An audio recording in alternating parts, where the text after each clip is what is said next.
Representantes das confrarías, organizacións de produtores e demais entidades adheridas ao Manifesto de Burela mantiveron unha xuntanza no Congreso dos Deputados para trasladarlle aos distintos grupos parlamentarios as súas inquedanzas ante os efectos negativos que tería a instalación de parques eólicos mariños nos caladoiros en que faenan. Podemos cualificar un pouco frutífera do que estivemos explicando, o daño que se nos podía facer se se aplicaban esas energías renovables, eses moinhos de vento no mar nas zonas nos nosos caladeros, e, bueno, estamos á espera que se lle vayan transmitindo, comunicando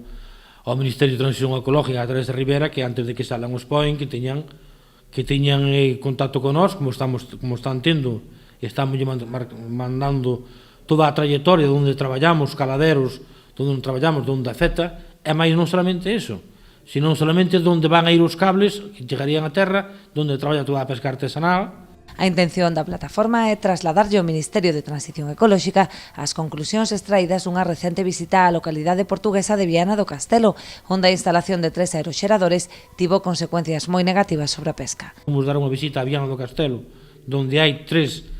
aerogeneradores. Falamos co sector marítimo ali, se nos dixo que onde están conectados, onde están os cables,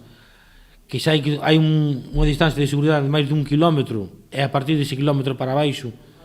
desapareceu toda a pesca, tanto o pulpo, como a abadeixo, como a baragota, como toda a pesca, desapareceu toda. Se lle bota a culpa ás ondas ultra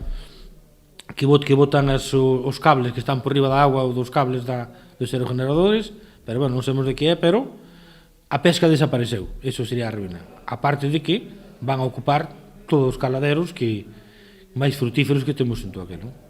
Tras as boas impresións con que chegaron de Madrid, agardan que o Goberno Central teña en conta a opinión do sector pesqueiro antes de tomar decisións que afecten o seu medio de vida.